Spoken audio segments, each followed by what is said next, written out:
Ibrahim Traoré, jeune leader du Burkina Faso, se retrouve au centre d'un bouleversement géopolitique majeur. Son ascension ne fait pas seulement trembler le pays, mais aussi les bases du pouvoir en Afrique. Alors que 10 nations déclarent leur soutien pour défendre son autorité, la question cruciale se pose. Qui détient le droit de définir la légitimité d'un leader en Afrique? Tandis que l'Occident demeure silencieux, un nouveau chapitre de l'autodétermination africaine semble s'écrire. Le monde est-il prêt à accepter ce tournant historique ou persistera-t-il à imposer sa vision du pouvoir? Dans le contexte du Sahel, Ibrahim Traoré incarne l'espoir d'une Afrique plus libre et plus indépendante. Son ascension en tant que leader du Burkina Faso est loin d'être simplement un acte de défiance contre l'Occident. C'est une déclaration de souveraineté. Pour lui, la véritable légitimité ne vient pas de la reconnaissance internationale, mais de l'engagement envers son peuple et la nation. Les enjeux sont énormes. Si Traoré réussit à faire prospérer son modèle économique fondé sur les ressources nationales et l'autosuffisance, il pourrait bien devenir un catalyseur d'un changement radical dans toute l'Afrique. En renégociant des contrats miniers et en réorientant les investissements, il défie les vieux paradigmes économiques imposés par l'extérieur. Mais cette démarche a aussi ses risques.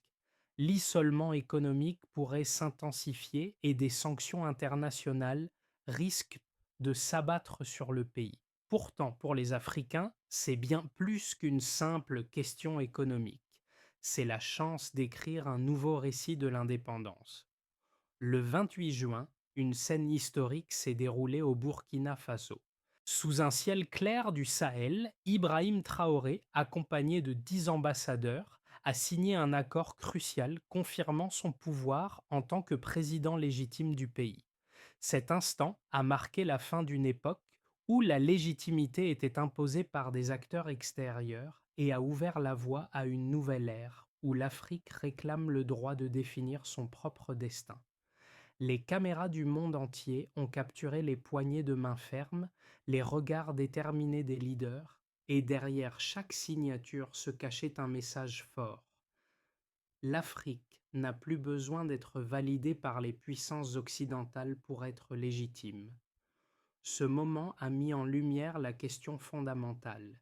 Qui a le droit de dire qui gouverne une nation africaine?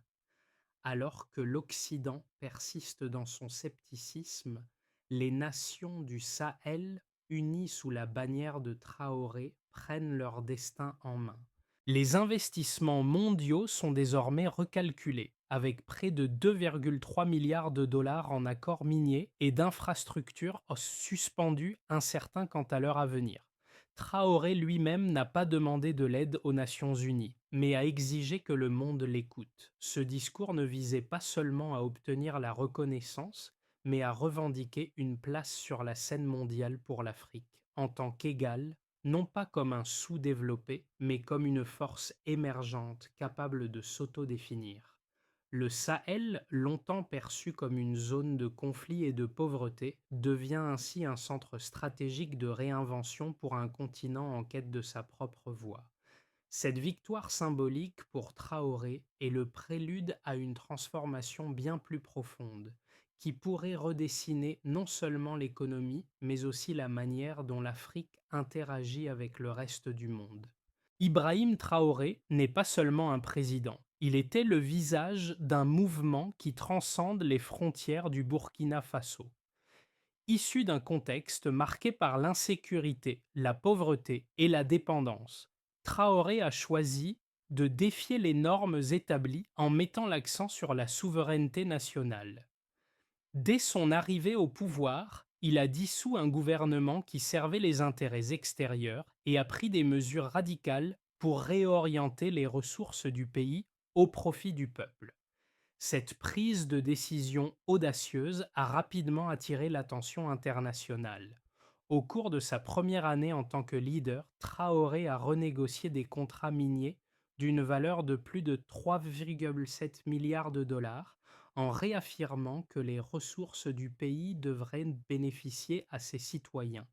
Pour de nombreux analystes internationaux, cela représentait un risque majeur, tant sur le plan économique que géopolitique. Cependant, pour la majorité de la population burkinabé, ces actions étaient perçues comme un acte de réappropriation, un moyen de restaurer la dignité et de sortir du cycle de la pauvreté lié aux dépendances extérieures.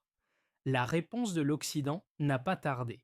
Des sanctions ont été envisagées et certains investisseurs ont gelé leurs projets. Mais à l'intérieur des frontières du pays, le soutien à Traoré est grandissant.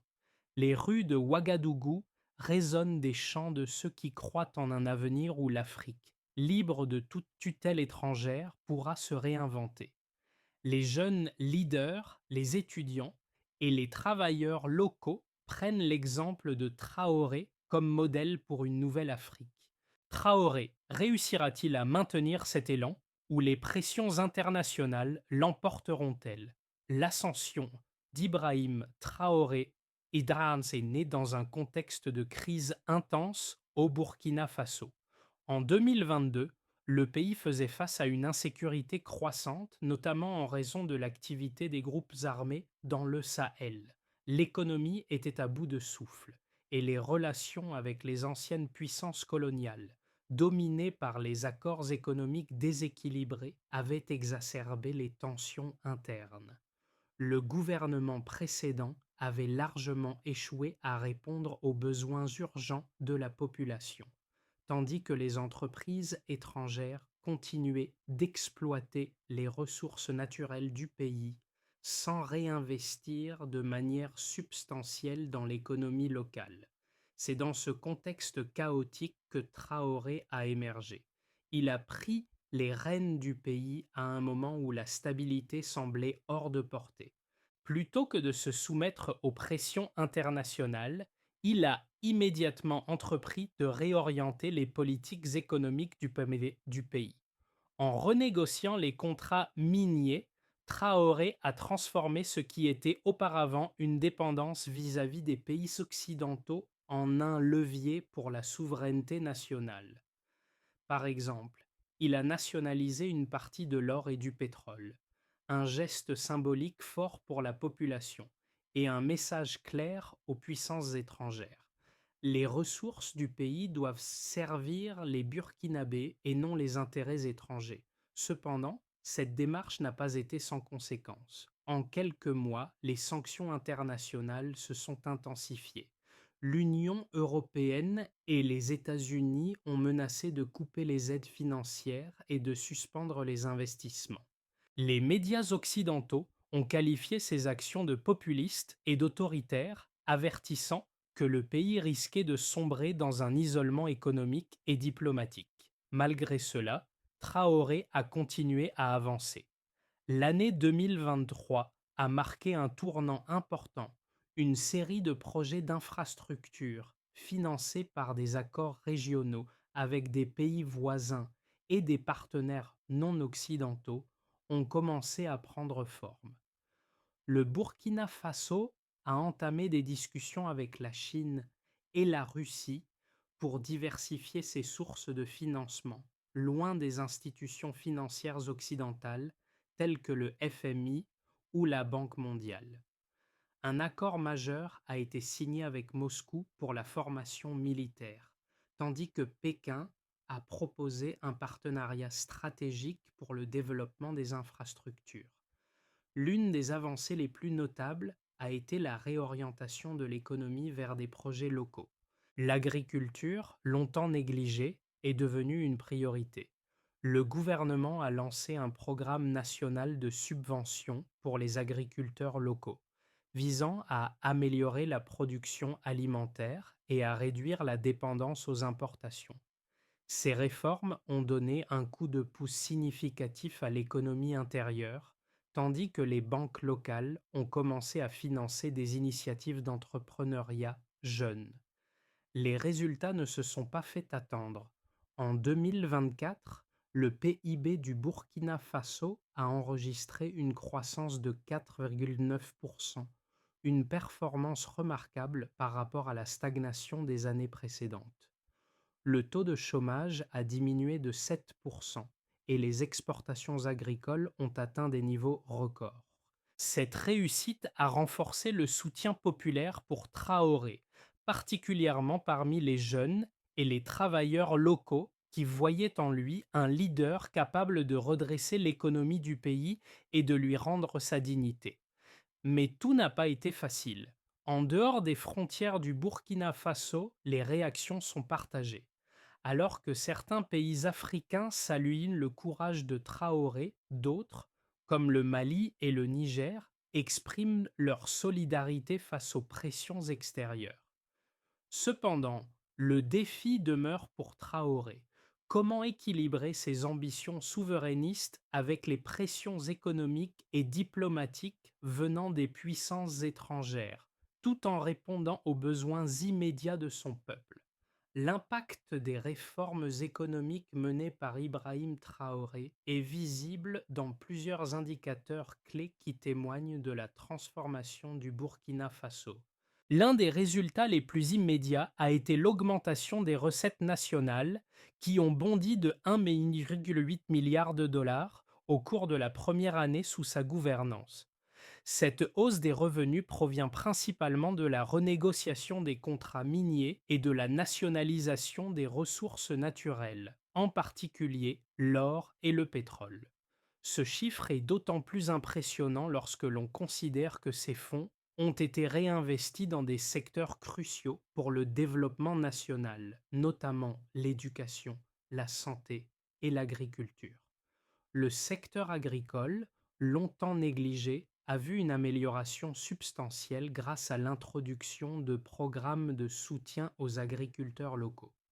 En 2024, la production agricole a augmenté de 22%, réduisant ainsi la dépendance aux importations alimentaires. Ce changement a permis de stabiliser les prix locaux des denrées alimentaires, contribuant à la baisse de l'inflation, qui est passée de 8,2% en 2022 à 4,5% en 2024. Cette diminution de l'inflation a eu un impact direct sur le pouvoir d'achat des Burkinabés, offrant ainsi une amélioration notable du niveau de vie pour de nombreuses familles. D'un point de vue commercial, le Burkina Faso a vu ses exportations agricoles atteindre des niveaux records. Les exportations de coton, maïs et riz ont augmenté de 15% par rapport à l'année précédente, et les exportations de produits miniers, en particulier l'or, ont également augmenté de 10%. Ces résultats ont été soutenus par les nouvelles politiques favorisant les investissements régionaux et l'accès direct aux marchés internationaux grâce à des accords bilatéraux, notamment avec la Chine et la Russie. Ces partenariats ont permis au Burkina Faso de diversifier ses sources de financement et de s'affranchir progressivement de la dépendance vis-à-vis des prêts internationaux et de l'aide humanitaire. L'une des réussites les plus significatives reste la croissance du PIB. En 2024, l'économie burkinabé a enregistré une croissance de 4,9%, un résultat remarquable pour une nation qui luttait contre la récession seulement 2 ans auparavant. Cette performance dépasse largement la moyenne de croissance des pays africains de la région, qui se situe généralement autour de 3,5%. En comparaison, les économies de pays voisins comme le Mali et le Niger ont connu une croissance plus modeste de 2,3% et 2,8% respectivement. Ce taux de croissance soutenu est un indicateur clé de l'efficacité des réformes économiques entreprises par Traoré et il a renforcé la crédibilité de son modèle aux yeux des investisseurs étrangers. L'impact de ces réformes sur le chômage est également notable. Le taux de chômage a chuté de 7%, ce qui représente une amélioration significative par rapport aux années précédentes, où les taux de chômage avoisinaient les 10%. Cette baisse du chômage est en grande partie attribuée aux initiatives de formation professionnelle et aux investissements dans les petites entreprises locales soutenus par des financements nationaux. Les jeunes burkinabés, qui constituaient auparavant une grande partie de la population inactive, ont maintenant de meilleures opportunités sur le marché du travail, un signe positif pour l'avenir de la nation.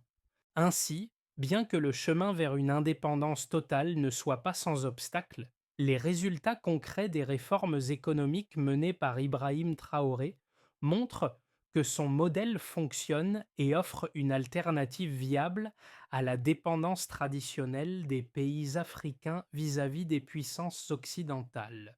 Ces chiffres peuvent-ils suffire à convaincre les sceptiques ou l'isolement économique finira-t-il par nuire à la prospérité du Burkina Faso? Ibrahim Traoré a provoqué une véritable révolution en réorientant l'économie du Burkina Faso. Cependant, cette approche n'est pas sans ses détracteurs. Les critiques les plus puissantes contre sa politique proviennent des défenseurs du modèle économique traditionnel qui soutiennent que les actions de Traoré risquent de mener à l'isolement international et à des conséquences économiques désastreuses. Ils affirment que la renégociation des contrats miniers et la nationalisation des ressources naturelles du pays pourraient éloigner les investisseurs étrangers, effrayer les partenaires commerciaux et plonger le Burkina Faso dans une crise économique prolongée. Les sceptiques soulignent également que la dépendance au financement étranger est difficile à surmonter, en particulier pour un pays en développement comme le Burkina Faso, où l'aide internationale joue encore un rôle clé dans les projets d'infrastructure et de développement. En mettant de côté les institutions financières internationales, telles que le FMI et la Banque mondiale, certains prédisent que Traoré pourrait aggraver l'isolement économique de son pays, rendant les conditions de vie encore plus difficiles pour sa population. De plus, le modèle de Traoré, bien qu'ambitieux, repose sur l'idée que l'Afrique doit prendre en main son propre destin sans l'aide des anciennes puissances coloniales. Mais certains experts font valoir que ce modèle pourrait manquer de réalisme. Pour un pays comme le Burkina Faso, dont l'économie est encore fragile, l'autosuffisance n'est pas une option immédiate.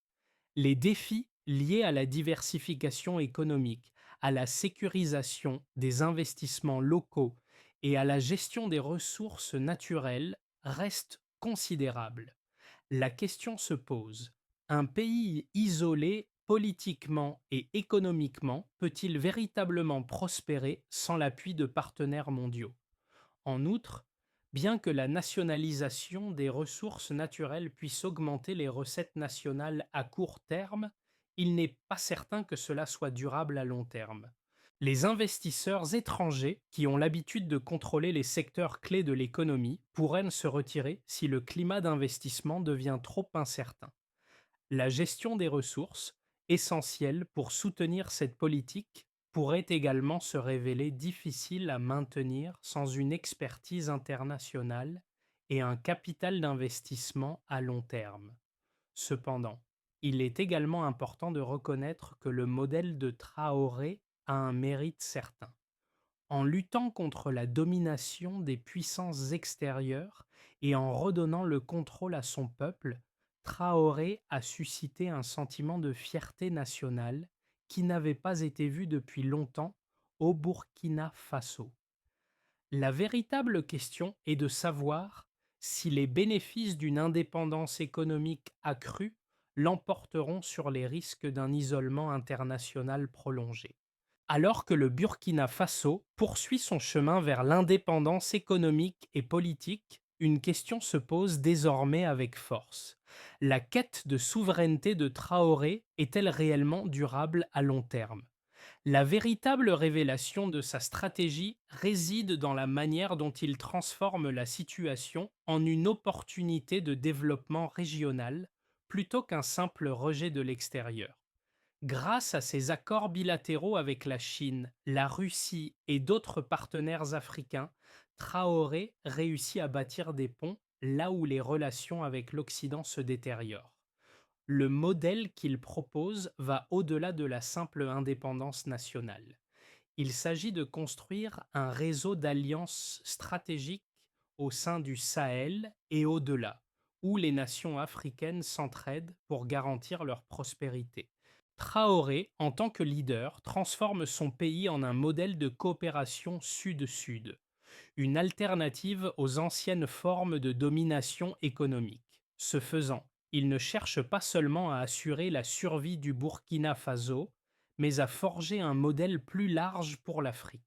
La stratégie d'Ibrahim Traoré a rapidement démontré des résultats concrets, non seulement pour le Burkina Faso, mais aussi pour l'ensemble de la région du Sahel. Dans un contexte où l'isolement économique semblait inévitable, les réformes de Traoré ont permis de revitaliser plusieurs secteurs de l'économie burkinabé tout en créant des modèles de coopération régionale.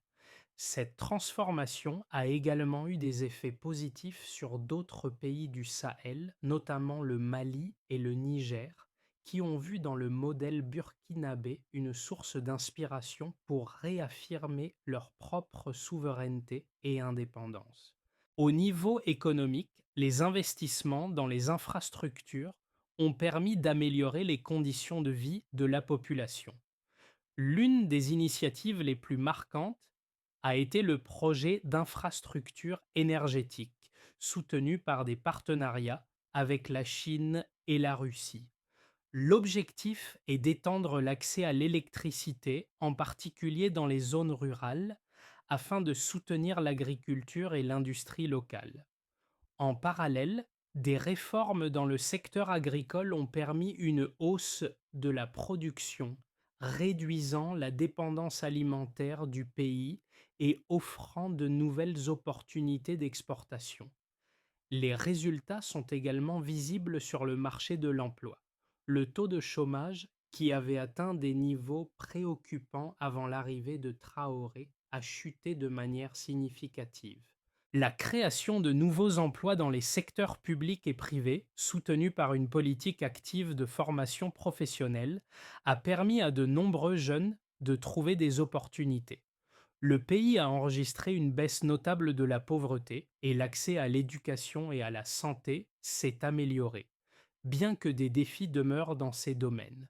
Cependant, les conséquences de cette transformation ne se limitent pas à des chiffres économiques. La montée en puissance du Burkina Faso, grâce à sa politique d'indépendance, a également eu un impact profond sur la perception du pays à l'échelle internationale.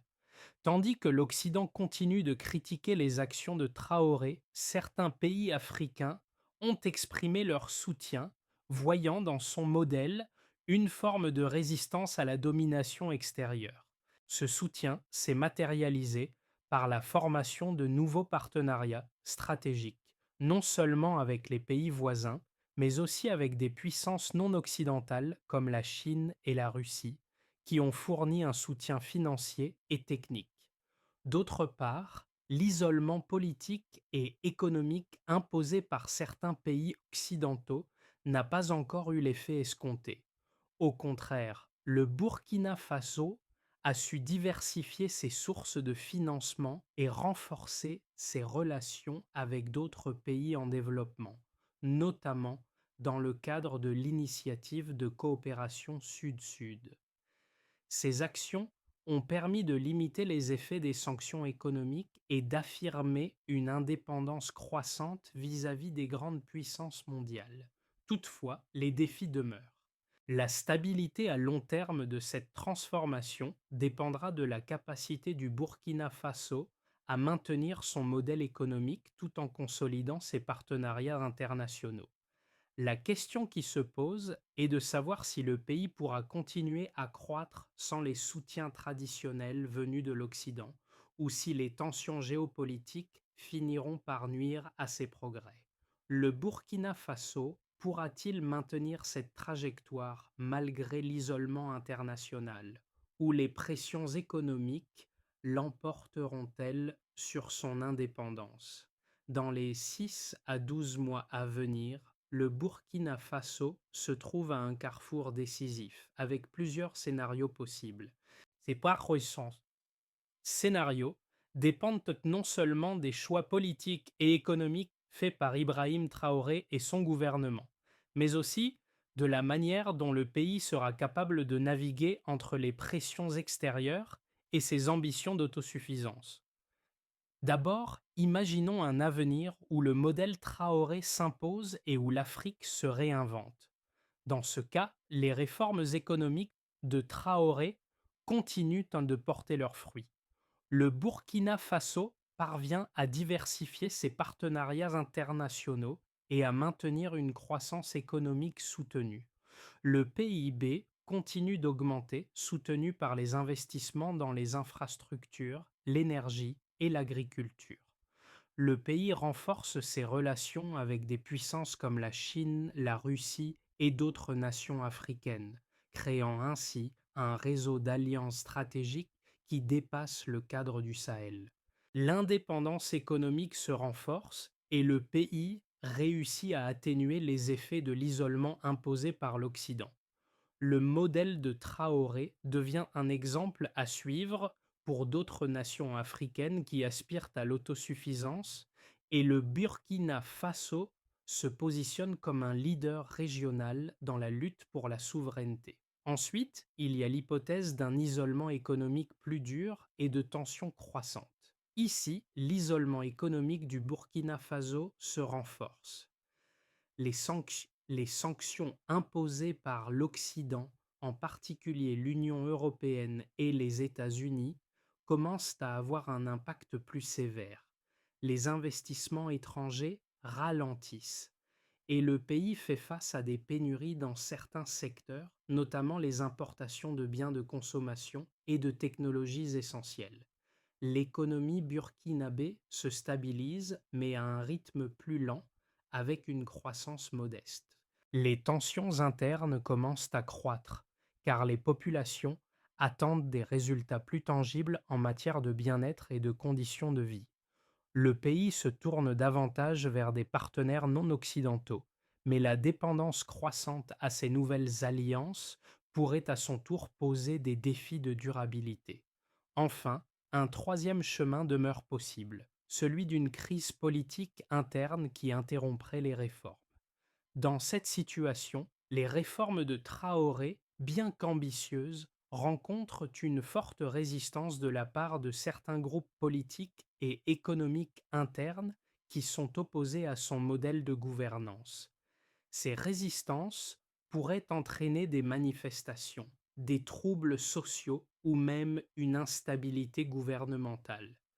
L'économie, déjà fragile, pourrait en souffrir avec des conséquences immédiates sur l'investissement intérieur et extérieur. L'incapacité de maintenir une stabilité politique pourrait remettre en question l'ensemble du modèle, entraînant une réorientation des priorités du gouvernement. Ce scénario pourrait également affaiblir la position de Traoré, qui pourrait être contraint de faire des concessions, voire de modifier sa stratégie pour maintenir le contrôle du pays. Chacun de ces scénarios présente des défis uniques, et il est difficile de prédire lequel se matérialisera. Cependant, une chose est claire, le Burkina Faso, sous la direction de Traoré, se trouve à un tournant de son histoire. La direction qu'il choisira au cours des prochains mois déterminera non seulement le futur du pays, mais aussi celui d'une Afrique qui cherche à redéfinir son propre destin.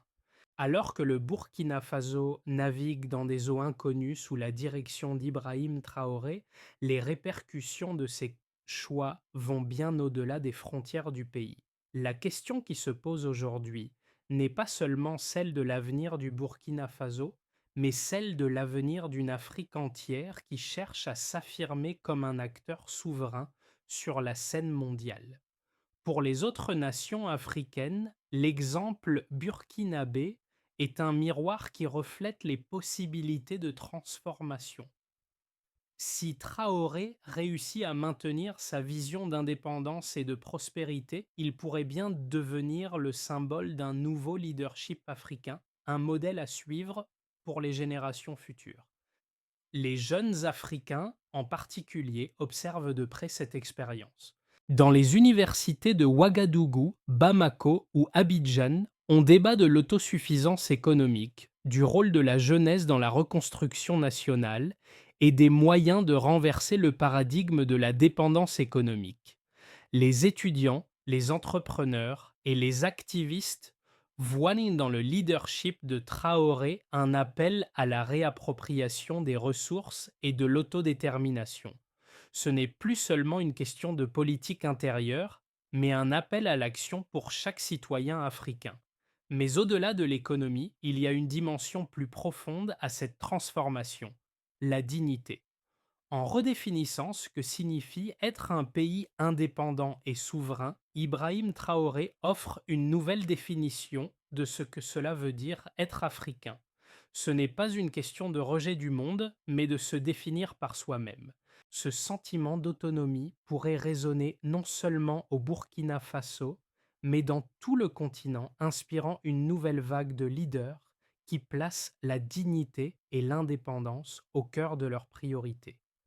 Le parcours du Burkina Faso sous la direction d'Ibrahim Traoré est loin d'être un chemin tout tracé, mais une série de mesures stratégiques, si elles sont mises en œuvre efficacement, pourraient garantir la stabilité et la prospérité à long terme.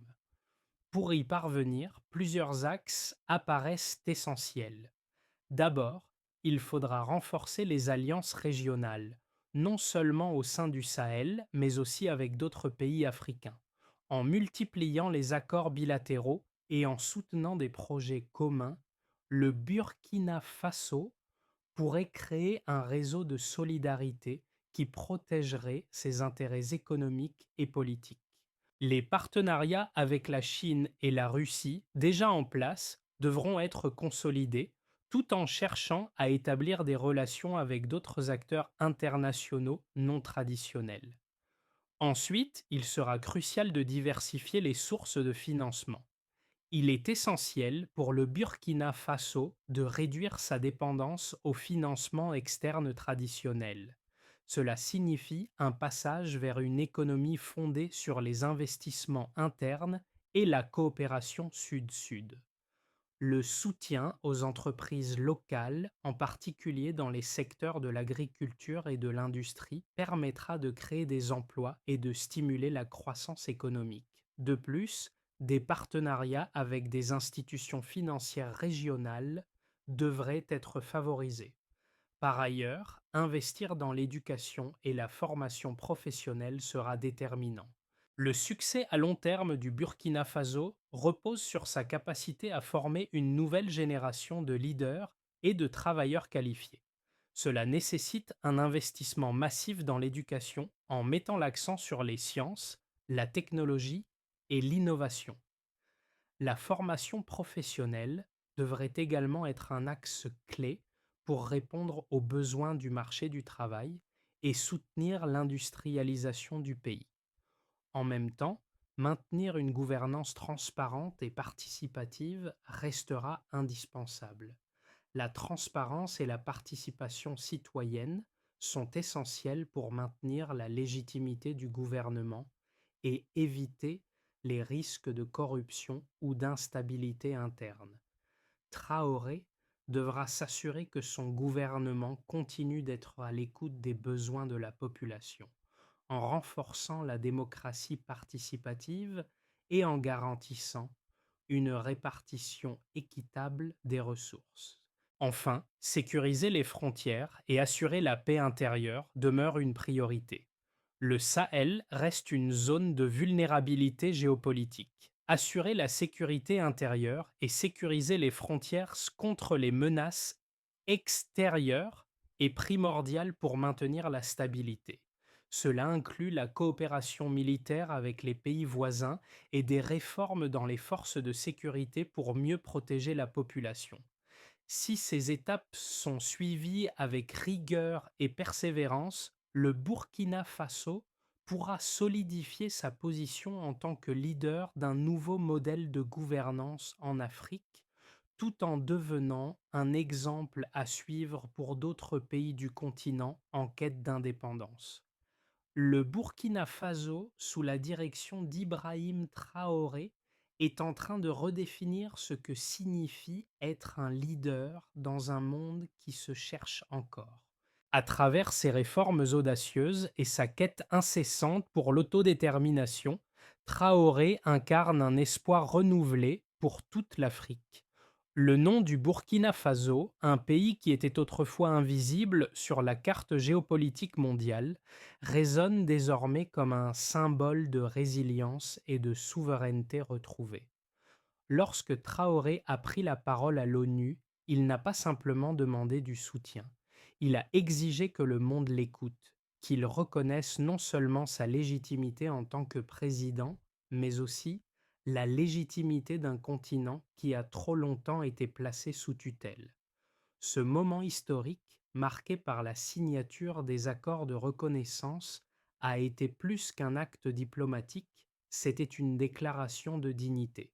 C'est cette dignité qui guide encore le peuple burkinabé aujourd'hui, un peuple qui ne demande plus à exister selon les règles du monde extérieur, mais qui exige que ses ressources, sa culture et son destin soient réécrits par ses propres mains. Le chemin reste semé d'embûches, mais la vision d'un Burkina Faso libre et souverain n'a jamais été aussi claire. Les échos de ce combat résonnent bien au-delà des frontières du pays. L'Afrique tout entière se relève. Est-ce le début d'une nouvelle ère pour l'Afrique ou simplement un instant suspendu dans le temps? Le Burkina Faso, aujourd'hui, incarne une transformation profonde qui dépasse ses frontières. Ce mouvement porté par Ibrahim Traoré n'est pas seulement une bataille pour l'indépendance économique, mais une revendication de dignité pour tout un continent. Le modèle qu'il propose pourrait inspirer une génération de leaders africains à défier les anciennes puissances et à réécrire les règles de leur avenir. La question maintenant est, quelle place prendrons-nous dans cette histoire en train de s'écrire? L'Afrique, aujourd'hui, ne demande plus à être guidée, elle choisit son propre chemin. Et chacun de nous a un rôle à jouer dans ce processus de transformation. Que vous soyez un citoyen, un entrepreneur ou un leader politique, les choix que vous ferez aujourd'hui façonneront le monde de demain. Rejoignez la conversation, partagez cette vision et engagez-vous pour un avenir où l'Afrique est maître de son destin. Parce que la liberté, la dignité et l'autodétermination ne sont pas seulement des idéaux, mais des droits que chaque Africain mérite de revendiquer.